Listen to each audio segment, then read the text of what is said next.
everyone, and thanks all for coming today here. As many of you might have known, that Pam was in a bad state the last part of her life.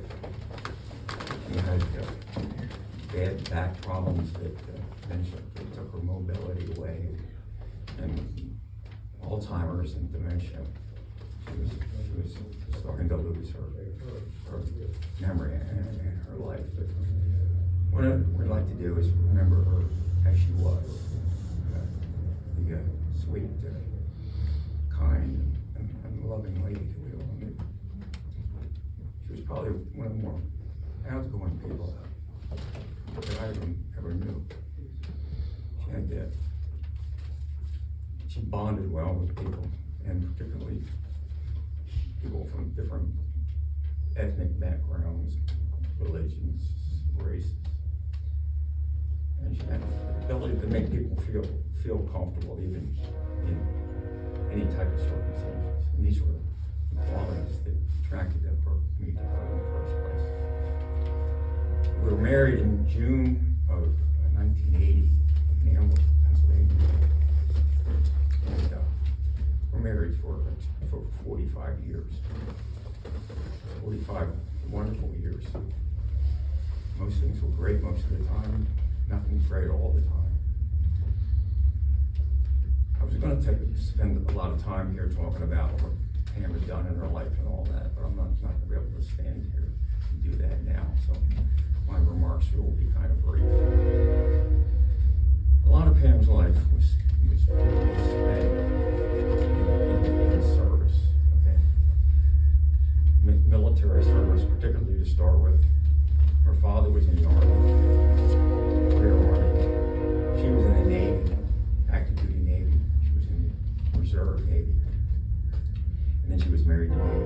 And the first 16 years of our married life, I was in the service. So she was sort of molded by the service. There were 4 things in Pam's life that she was really proud of that I'd like to mention here. She was proud of her military service. She was proud of the Navy wife with me she was. And she was proud to have been a policeman at one point, and then to work at the Eisenhower Farm, where she was a park ranger out there for almost 20 years. Pam's religious experiences were kind of varied. She was raised by her mother as a Roman Catholic, and often some other religious adventures that she went on. But at the end of her life, she had pretty much come back to Christianity and Jesus Christ. She prayed a lot. Every time we would visit her, she was praying for different things. A lot of times she said she was praying for me. I guess she thought I needed it. But anybody that had a problem, she was trying to pray for them. Her life on earth has now, of course, come to an end. And she's going to move on, as she always thought, and I thought, many think, that the journey for her will go on. Hopefully to maybe a better place. But she has probably made our lives a better place, simply for being with us. So, go with God, my dear wife. Go with God.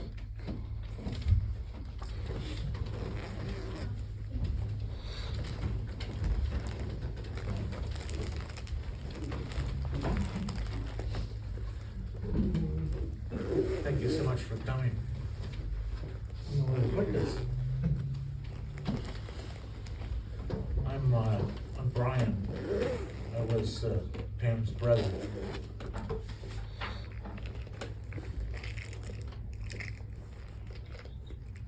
I was very lucky to have a good sister like that. She was always very protective of me. I too would like to share a short list of who Pam was. As Howard was saying, she was very affable, kind ambassador, I'd say. She was a cheerleader at American River College. She was my sister, someone's cousin, a mother, an aunt, a grandmother, a wife and friend. She was a sailor, a police officer. She was a news anchor, teacher, actress even. She did a lot of plays. She sang and song wrote. As a small child, she brought me everywhere because our age difference, it was 18 years difference.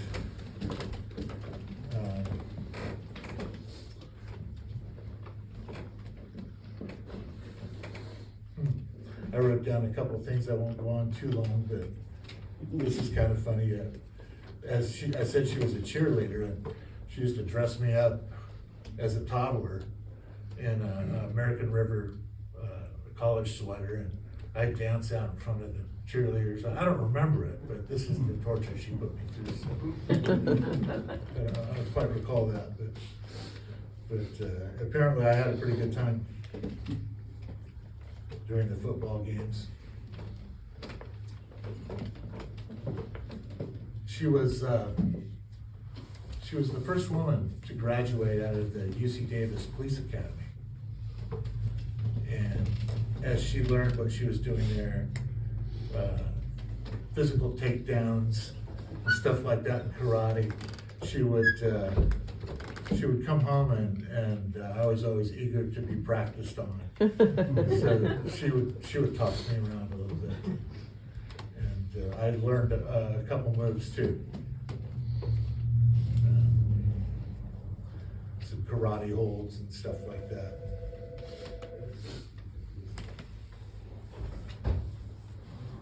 When we were down south, later on, she lived in Lancaster. She would invite me for a day as she was a news anchor, a broadcaster down there, a radio show, Southern California. So I got to sit. I was sketching out the guy punching in all the 9 tracks and the 8 tracks, and he looked like an octopus. So I thought. So I sketched out as kind of an octopus guy doing his, you're calling number 3, hang up, dial again. You're calling number 4, hang up, dial again. But then he'd transfer over to my sister, and she would deliver the news. When I was a soldier, she would stay in touch with me as much as we could. And I always felt at peace when she was at home with us.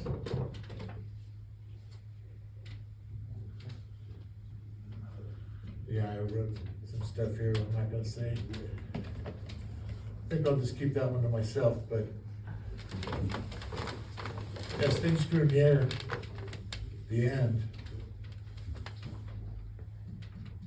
she never gave me a reason to believe that she was afraid of passing away.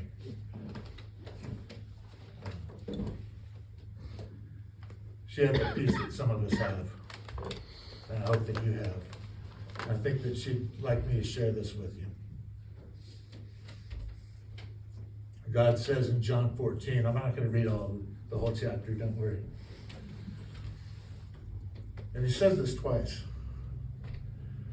Do not let your heart be troubled. Believe in God. Believe also in me.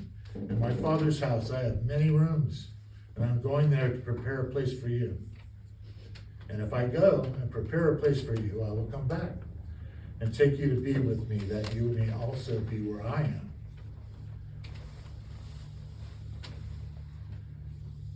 And skipping on down to 14:27 is one of my favorite verses, and it gives me a lot of peace in my heart when I'm troubled. Jesus said, peace I leave you. I do not give to you as the world gives. Do not let your hearts be troubled, and do not be afraid. See how I said that again? So that's almost a commandment. I think it's a commandment. When he says it twice, especially, I think we're supposed to pray about everything and not be nervous about everything. Not be troubled, not be nervous, not be anxious. I believe God holds my sister, as Howard also said.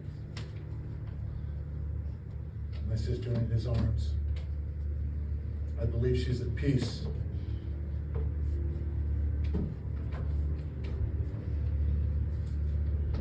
So be happy for her. And be at peace yourselves. God bless you guys for coming. Appreciate you being here. Thank you. Thank you.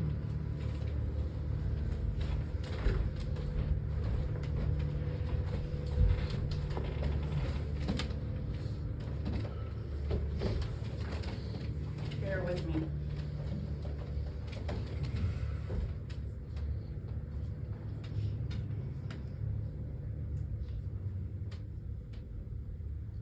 One of my favorite things about my mother was how she loved she was by everybody we knew. Looking around here today at all of you who took the time to show us how much she meant to you affirms it.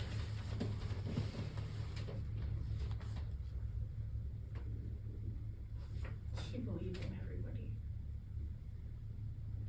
She saw possibilities no one else did. She saw potential in us we didn't even know we had. And she encouraged us to be the best versions of ourselves. She showed me how to love on people. Whether we were planting flowers on Indian reservations and going to powwows to support friends, driving hours to conferences in all kinds of weather, or volunteering to help those grieving the loss of a loved one, something she was especially good at. I wish I'd taken her class today. She loved youth and encouraged some of the local kids in Gettysburg to form a club to support one another, regardless of race or religion.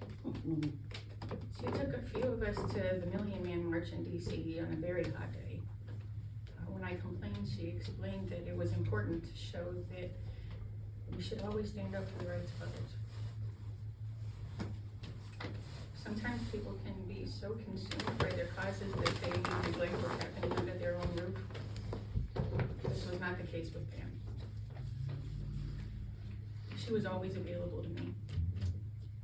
I think that's why she liked to keep me involved. They weren't just her causes, her things. They were our causes, our things. Even though I was very independent as a young adult, she went out of her way for me whenever I let her. When Robert was little, I was on a night detail guarding the airfield at Fort Hood. His father was away. I needed somebody to be at home at night with my son. She flew out and stayed with me for a month. She slept in a chair the whole time. That's why a few years later, when I was promoted to staff sergeant and my mother didn't come, I knew something was wrong. Alzheimer's can look like depression in the beginning. And I thought it was a phase. As we came to realize what was happening, I started to wonder what she would do in my situation. She always knew what to do. I finally had an opportunity to be there for her the way that she'd been there for me all my life. And it was such a blessing, in a way, being able to be there for her. When she went to assisted living, I had the privilege of choosing who would care for her and decorating her space to make it feel as much like home as possible. I set up an echo device with a screen that could only call me, or else she would have called my dad 30 times a day. And he visited her twice a week, so she got plenty in the house. We couldn't give her a cell phone because she would have called 911 every time they didn't give her enough ice cream. So even though I was 1,000 miles away, she could call me 10 times a day, and often did, to tell me the same thing 10 times. Because she didn't remember she told me already. And that was great. That was great. I've been thinking a lot about why things happen the way they do. This is a hard disease. but through my walk with Christ, I've sometimes struggled to understand how all things happen for good. The Apostle Paul was really clear about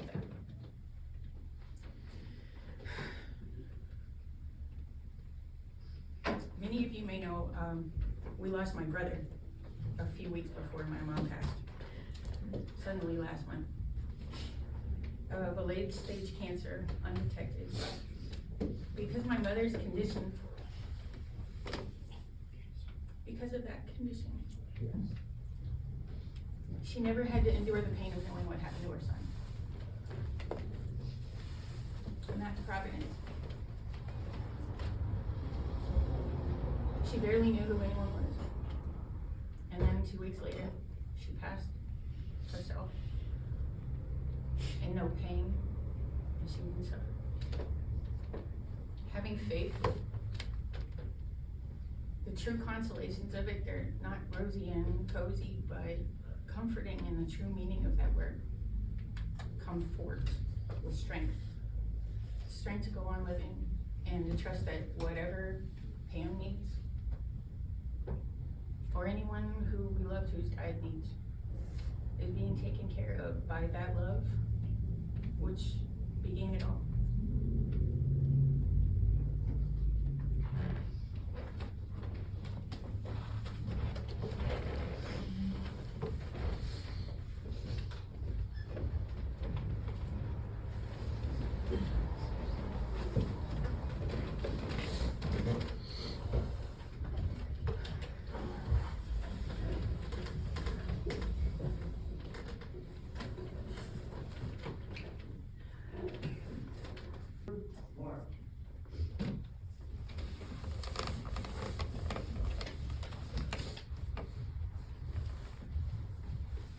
Detail, halt.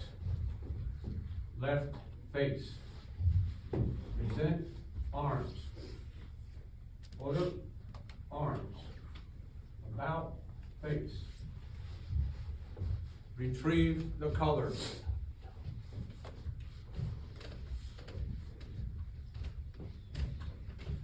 Good morning.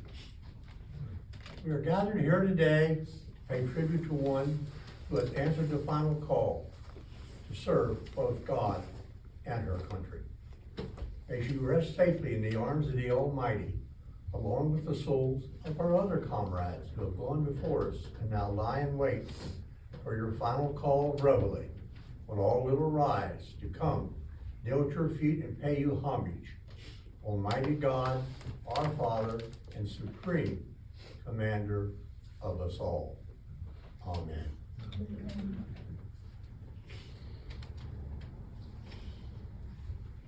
This banner of love and devotion now forward is a living memorial to the courageous thoughts and acts of our comrades, States, one who we come to honor today. A grateful nation, we present this flag to you in honor of your mother's service to our country.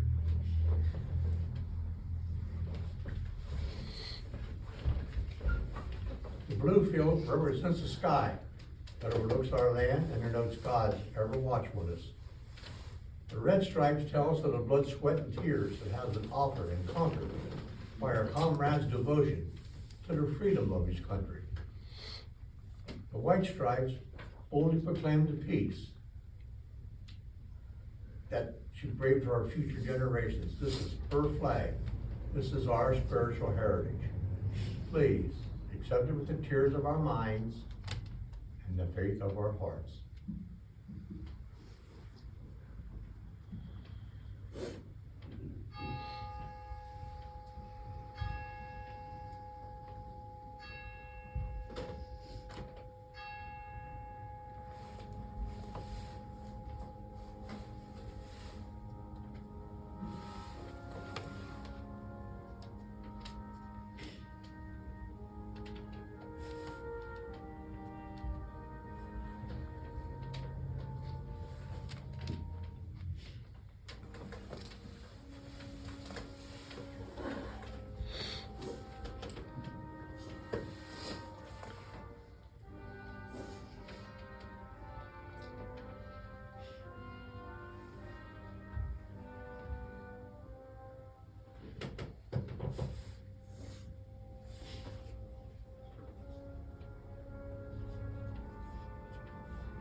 At this time, I'm gonna invite everybody to go on out into the parking lot. We will finish up the military honors with the gun salute and the taps. A reminder that everybody is, after the honors outside, everybody is invited back to the Her Tavern Inn for a luncheon as we dismiss there. So at this point, if you wanna follow our military out into the parking lot, we'll conclude with our military honors. Forward march, right on me.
That concludes our services here at the funeral home this morning. Thank you all for attending.